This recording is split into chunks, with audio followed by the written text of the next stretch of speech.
He collapsed alone in the park. And woke up to find two little girls had saved his life. The morning had started like any other for Jordan Rivers. Though he had no idea it would end with his life hanging by a thread. Jordan Rivers was a man people read about in magazines. CEO of a multi-million-dollar tech company. Always dressed sharp. Always in control. But that morning, he wasn't in a conference room. He wasn't giving a speech or signing a deal. He was in a public park. Alone, dressed in a plain gray hoodie and jeans, without his security team or luxury car. No one recognized him. He was just a tired man sitting on a cold bench. His head ached. His vision was blurry, and within minutes the world around him turned dark. He collapsed. No one saw him fall. Except two little girls playing with a toy tea set not far from the bench. 8-year-old Lily and her 6-year-old sister Sarah had skipped school that day. Their mother had forgotten to set an alarm. They didn't mind. They loved the park. At first, they thought the man was just sleeping. But after a few minutes, Lily noticed something was wrong. "He's not breathing right," Lily whispered. Sarah's eyes widened. "Should we tell Mommy?" "We don't have time. I saw this in a movie once. We need to check his pulse." They didn't know how. But Lily put her tiny fingers on his wrist and tried to feel something. Anything. His skin felt cold. "I think he's dying," she said, panicking. Sarah looked around. No one was nearby. Lily grabbed her toy phone. "Calling 911, she shouted, pretending. "Lily," Sarah tugged her sleeve. "That's fake." Lily dropped the toy and stood up. "We have to help him. You stay with him. I'll go get someone." She ran as fast as she could across the park, shouting for help. "Help please!" A man fell. "He's not waking up." An old man walking his dog heard her first, then a jogger. Within minutes, a small crowd formed. Someone called emergency services. Meanwhile, Sarah sat by the man's side, holding his hand. "You'll be okay," she said softly. "We're gonna help you, promise." The ambulance arrived in less than 7 minutes. Paramedics rushed in and checked his vitals. Oxygen, chest compressions, monitors. The girls watched in silence as the man was taken away. Nobody asked their names.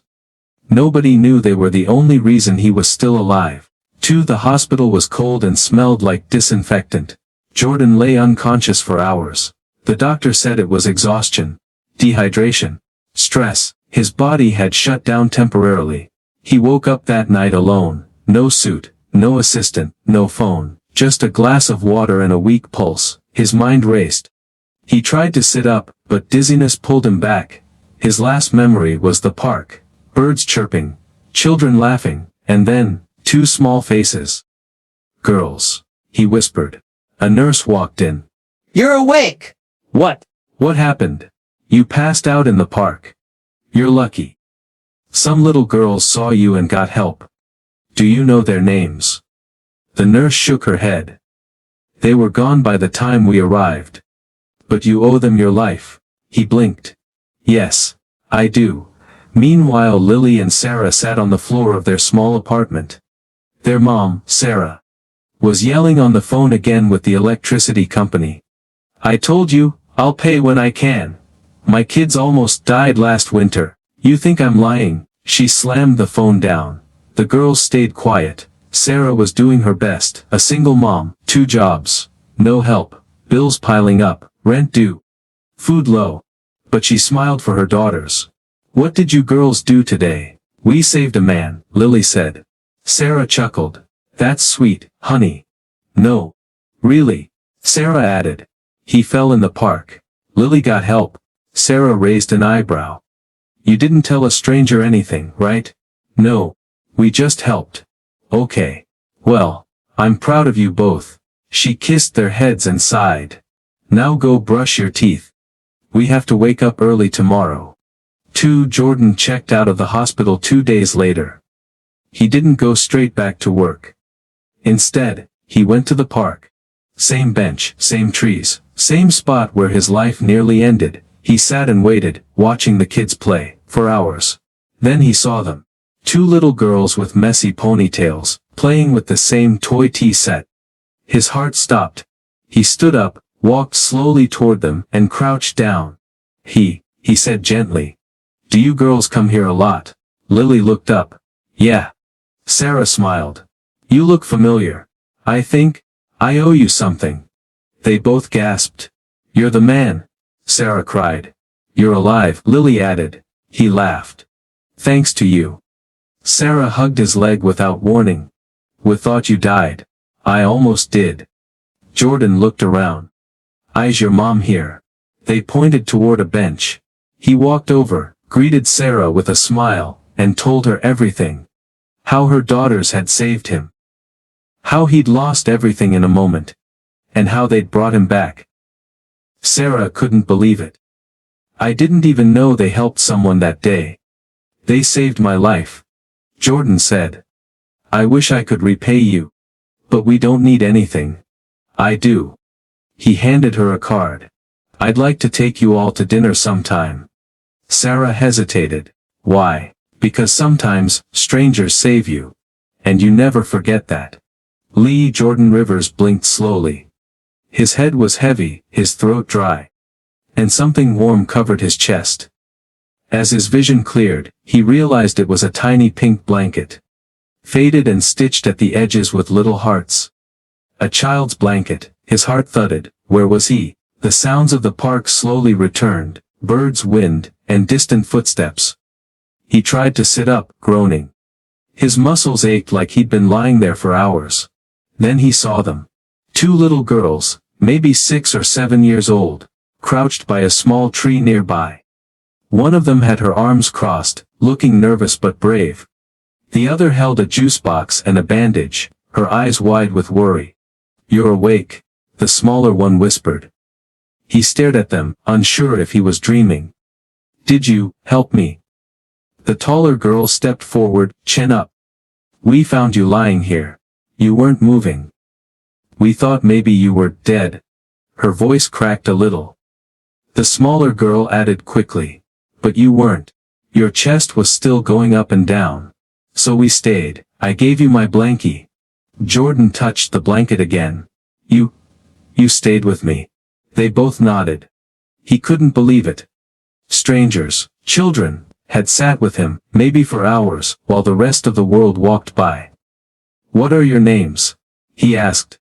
Voice still weak. I'm Ellie, said the younger one. And this is my big sister Mia. We come here after school sometimes. Our house is nearby.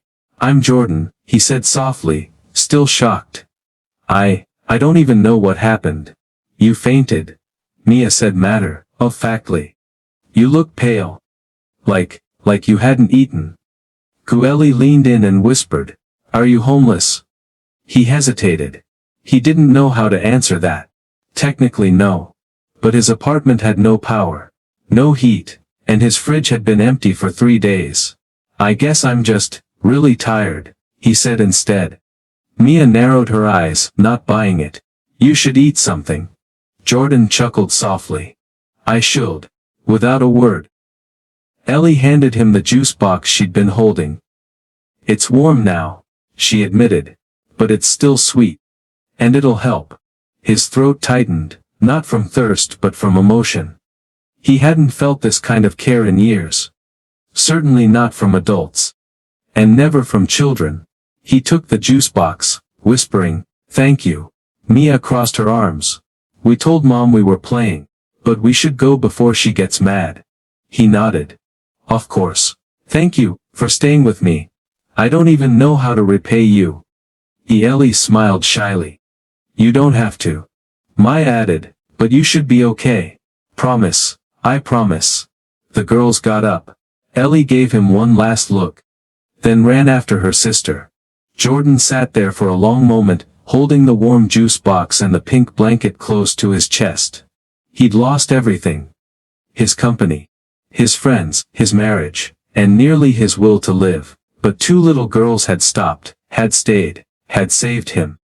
That simple act, staying with a stranger, had just changed the course of his life. And Jordan Rivers, the man who once had it all, suddenly found a reason to try again. Jordan opened his eyes slowly. The sunlight hurt, but it was warm. He wasn't in his bed, or in any place he knew. There was grass under him. And the sound of birds. A voice nearby whispered, He's waking up. He turned his head. Two little girls were sitting close by. They looked worried. One of them held a small bottle of water. The other had a torn teddy bear. "You fainted," said the girl with the bear. "We found you here. We stayed so no one would hurt you." Jordan tried to sit up, but his body ached. "Thank you," he said. His voice was dry. "What's your name?" asked the second girl. "I'm Lily." "She's Emma." Jordan gave a small smile. He didn't remember falling, but he was sure he owed them more than he could ever repay. They were only kids, but they had done something no adult had, stayed by his side. His chest felt tight. Not from pain, but from something else. Something soft, something warm. "I need to call someone," he muttered. But his phone was gone. Lily pulled it from her bag. "It was beside you. We kept it safe." Jordan nodded. He was still weak, but he wasn't alone. Emma stood up. "We should help you go home." "Do you live nearby?" But Jordan hesitated. He didn't want to lie, but he didn't want to tell the full truth either. "Not far," he whispered. Lily reached out. "We'll help you walk." Step by step, they moved through the park. Jordan leaned on Emma's tiny shoulder. She didn't complain. Lily held his arm steady. They stopped under a tree when he needed to rest. A kind old man walked by. "Are you all right, sir?" Jordan nodded. "These girls helped me. I'm okay now." The man smiled. "Good kids. You girls keep looking out for each other." Emma looked up. "Mudu." After a few more steps, they reached the edge of the park. There was a small bench. They sat. Jordan felt his chest rise and fall slower now. His heart was calmer. "Why were you in the park alone?" Lily asked. I was tired," Jordan admitted. "Too tired. Everything got too heavy." Emma nodded. "That happens to grown-ups. That's what our mom said." Jordan looked at her. "Where is your mom?" "She left," Lily answered. "But we're okay." Jordan looked down. "I'm sorry. It's not your fault," Emma said gently. They sat in silence for a while. Then Lily's stomach growled. "Hungry?" Jordan asked. Lily blushed. "Little." Jordan checked his pocket. Still had his wallet. He pulled out some cash and pointed toward a nearby bakery. "How about muffins?" The girls beamed. "Yes." He gave them the money. "Get one for each of us." The girls ran off excited. Jordan leaned back. What just happened? He'd collapsed in a park, broken and lost. Now two little strangers were buying him breakfast. It felt like a dream. Minutes later, they returned with a small paper bag and 3 warm muffins. "We got chocolate chip," Emma said. They shared breakfast quietly. Jordan hadn't tasted anything this comforting in days. As they ate, Lily looked at him. "You don't look poor." Jordan chuckled softly. "I'm not." Emma tilted her head. "Then why were you alone?" "Because money doesn't fix everything," he said honestly. Lily nodded. "Mom said that too." The moment turned soft. It wasn't about where he came from or what he owned. These girls had cared for the man, not his name or his title. After they finished eating, Jordan stood up straighter. "I feel better now." Emma smiled. "You still look tired." He laughed. "Maybe. But I have an idea." They followed him down the road, not far, to a black car parked discreetly near a coffee shop. His driver jumped out. "Sir!" "We've been searching everywhere." The girls looked confused. Jordan turned to them. "I didn't tell you before, but I'm a CEO. Emma's eyes widened. "You're rich." He smiled. "Yes. But the richest thing that happened to me this week was meeting you two." Lily looked worried. "Are you going away now?" Jordan thought for a moment. "Only if you let me stay in your lives." The girls blinked. "Ha. I want to help. Not just today. I want to make sure you're safe, fed, and taken care of." The driver opened the back door. "Sir, your meeting." "Cancel it," Jordan said. "These girls saved my life." The driver nodded and walked away. Jordan kneeled down. "Can I take you to lunch? And maybe somewhere fun?" Emma and Lily looked at each other. Then nodded. That afternoon they went to a quiet restaurant. Nothing fancy. Just clean and kind. The staff smiled as Jordan introduced the girls as his friends. They ordered whatever they wanted. Mac and cheese. Nuggets. Chocolate milk. After lunch, he took them to a bookstore. Let them each pick a book. Then a small toy shop. He didn't spoil them, just wanted them to know they mattered. As the sun lowered, he drove them back to the edge of town where they said they lived. I want to meet your guardian, he said. Emma shifted. We'll live with Aunt Nancy. They knocked on the door. A tired woman opened. She frowned at Jordan. What do you want? I wanted to thank these girls. They saved my life, Nancy scoffed. They always wander off. Should be in school, not parks. Jordan remained calm. Would it be alright if I enrolled them in a better school? Nancy stared. Why? Because they deserve it. She hesitated. You some kind of weirdo. No, he said. Just someone grateful. Nancy didn't say yes, but she didn't say no either. Jordan looked at the girls. I'll visit again. Tomorrow. They waved goodbye, holding their small new books. That night, Jordan lay in bed thinking, not about numbers or markets, but about two little girls who gave him a second chance. He had buildings, cars, titles, but none of it felt as real as the moment Emma handed him water. The next morning, he returned, knocked on the door again. Nancy let him in this time. You're serious? I am. I want to fund their education. Support your home. Quietly. She sighed.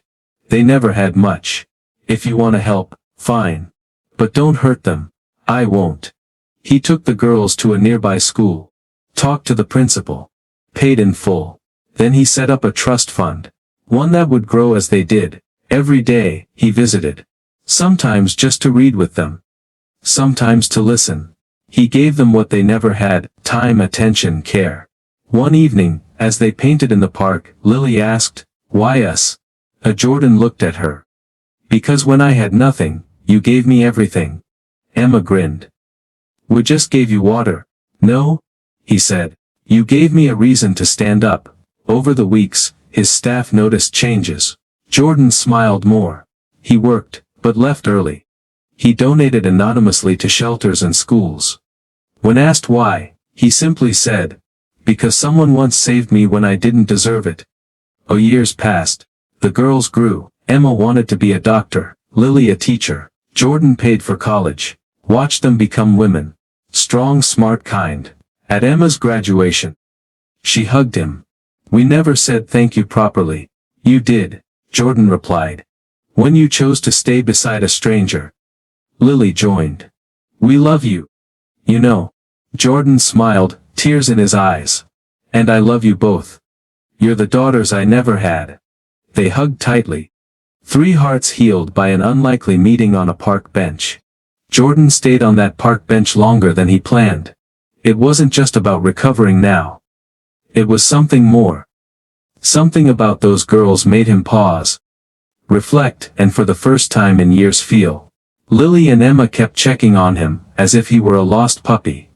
They had no idea who he was. No idea that just a few weeks ago, he had stood in a boardroom negotiating a multi-million-dollar deal. They didn't care about titles, suits, or money. They cared about him because he looked alone. He watched them chase each other around the trees. They didn't even notice his eyes filling with tears. Jordan's past had been full of noise, loud deals, ticking clocks, endless pressure. But here, the silence had a voice. It was saying, slow down. Look around. You're missing the real world. Do you two always come to the park? He asked later that day, still sitting under the same tree. Only when Mama's working extra long. Lily said. We'll bring snacks and play here. Emma always brings Mr. Fluff. She held up the worn-out teddy bear. Your mom knows you're out here alone. Lily hesitated. She used to, but now she works nights and sleeps in the day. We try not to wake her. She's really tired. Jordan frowned. It hit him like a punch. 2 small girls wandering a city park. Looking after each other while their mother tried to make ends meet. No safety net. No one checking in. And yet they still had the heart to care for a total stranger. "Where do you live?" he asked gently. Emma pointed down the street. 2 blocks that way. Upstairs apartment. Number 8, he made a mental note. The next day, Jordan came back to the park, cleaned up and a little stronger. He brought a bag, juice, sandwiches, fruit. When the girls saw him, they ran and hugged him without hesitation. They had accepted him. And without knowing why, he had accepted them too. For the next week, Jordan showed up every day. He'd bring little things, games, snacks, watercolors. They played, talked, laughed, and slowly, the tired lines on his face started to fade. One day, Lily asked, "Don't you have a job?" Jordan smiled. "I used to. I took a break." "Why?" Emma tilted her head. He paused, choosing his words. "Because I forgot what mattered. I got lost in grown-up stuff. I forgot how to just be." They didn't understand fully, but they nodded like they did. Later that evening, as the girls packed up to go home, Jordan followed at a distance. He wanted to see where they lived. Number 8 was a cracked door, paint peeling. The building looked tired, like their mother, maybe. He stood across the street watching. He wasn't sure what he was doing. Was he being protective? Curious? Maybe both. A few minutes later, their mother came out to check the mailbox. Thin, worn-out clothes, eyes full of exhaustion. She saw the girls, hugged them tight, kissed their foreheads, no words, just love. It hit Jordan hard. She was trying her best. Fighting a battle that never made headlines. He walked away that night with a decision forming in his heart. The next day, he didn't go to the park. He went to his office downtown. Security didn't recognize him, his beard, casual clothes. But once they realized who he was, the red carpet rolled out. "Mr. Hale. We weren't expecting you." "I know. That's the point." He walked into his office, looked out the tall glass window, and saw the skyline. It didn't feel the same anymore. He called a meeting. Not with the board. Not with the executives.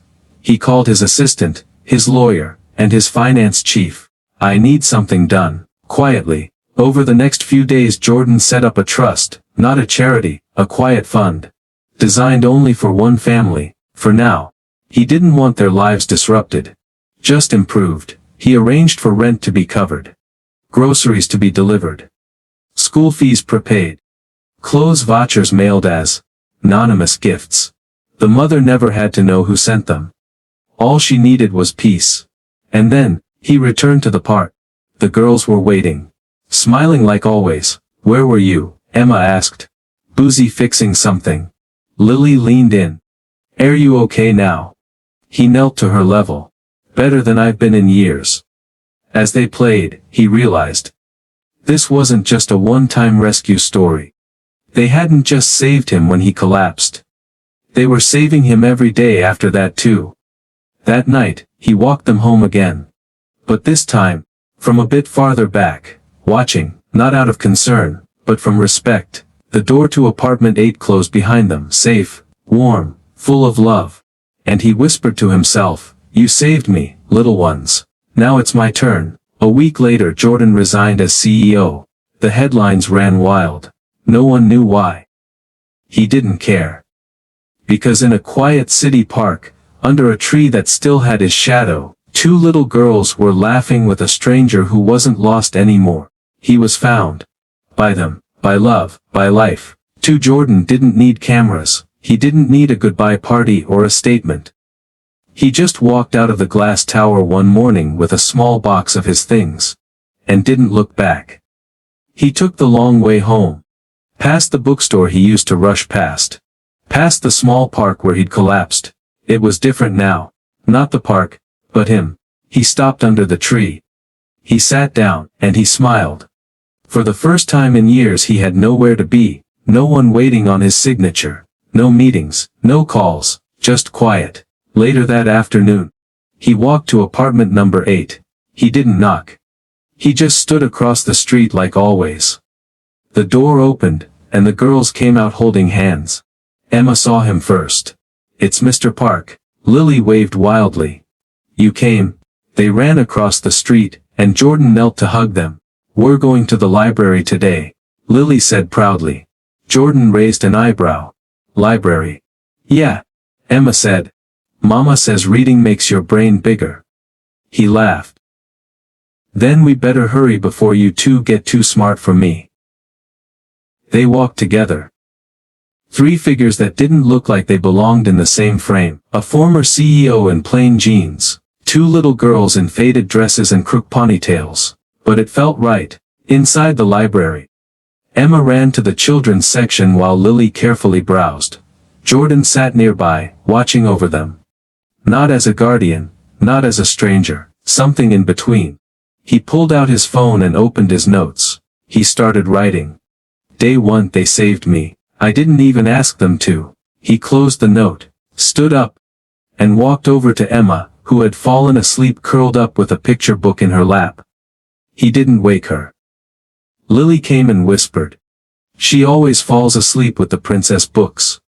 Sounds like a habit. He whispered back. Later, they walked back. The streets were the same. But Jordan noticed everything now.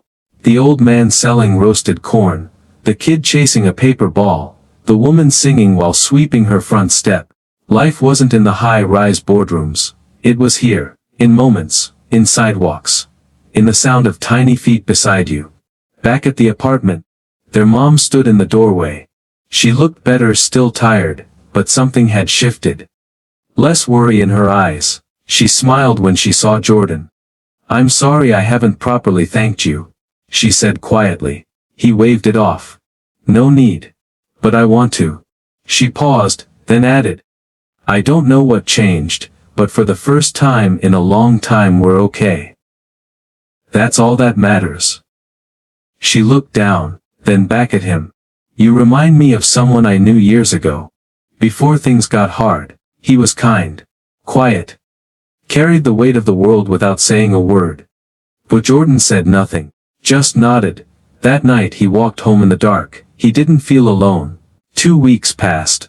Jordan started writing daily. Not for money. Not for publishing. Just for himself. Every morning, he went to the same coffee shop, pulled out a notebook, and scribbled down stories. About people like Lily and Emma. About small kindnesses. About second chances. About strangers who become family. One morning, a woman in her 60s sat beside him. She noticed his notebook. You're a writer. Not really. She smiled. Well, you look like one. He chuckled. Thanks. You should submit something. He shrugged. I don't think anyone wants to read this. She smiled knowingly. You'd be surprised. A month later, one of his short stories, The Bench, was published in a local magazine. Just 2 pages. A story about a broken man found by 2 little girls. Readers loved it. Emails poured in. Made me cry. This reminded me of my dad. I sat on a park bench today and watched the world slow down. The Jordan wasn't chasing approval. But it felt good to be heard again. This time not for profits but for truth. One morning, Lily ran up to him, waving a paper. It's you, she said. He looked at it. It was the magazine. Their mother had found a copy at the store. Emma looked confused. You're a book person now. I guess I am. But you still play tag with us. Right? Always. Harja Arden bought an old house not far from their apartment. Nothing fancy. 2 bedrooms. A small garden. He painted it himself. He called it the Second Start House. It had no rules, just warmth. He invited their mother over one afternoon. This is for you, he said softly. She stared, confused. What do you mean? I mean, no rent, no stress, a key, a home. Just say yes. Tears filled her eyes. Why would you do this? Jordan looked at the girls. Then back at her. Because your daughters gave me something no one ever could. They saw me when I didn't know who I was. Now, I want them to grow up knowing what it feels like to be safe. She nodded. No more words needed. That night, they moved in. The girls picked out their rooms. Jordan helped them paint one wall purple. Emma smeared paint on his nose. They all laughed. 2 months passed. Seasons changed, Jordan became part of their life, not as a visitor. As family, he picked them up from school. He helped with homework. They baked cookies on weekends. And on the anniversary of the day he collapsed in the park, they all went back to the bench. Lily brought flowers. Emma brought Mr. Fluff. They sat there, side by side. "Do you remember?" Lily asked. Jordan smiled. "I remember everything. Even the apple juice. Even that." They laughed. A family born not by blood, but by kindness. One day, Jordan asked them, "What do you want to be when you grow up?" "A doctor," Lily said proudly. "A bear trainer," Emma said. He smiled. "I'll help you both get there." Years later, Lily graduated with honors. Emma still swore she'd own a bear sanctuary someday. And Jordan, he had written 3 books. All inspired by the day 2 little girls saved a stranger. His most popular one was titled, Apartment 8.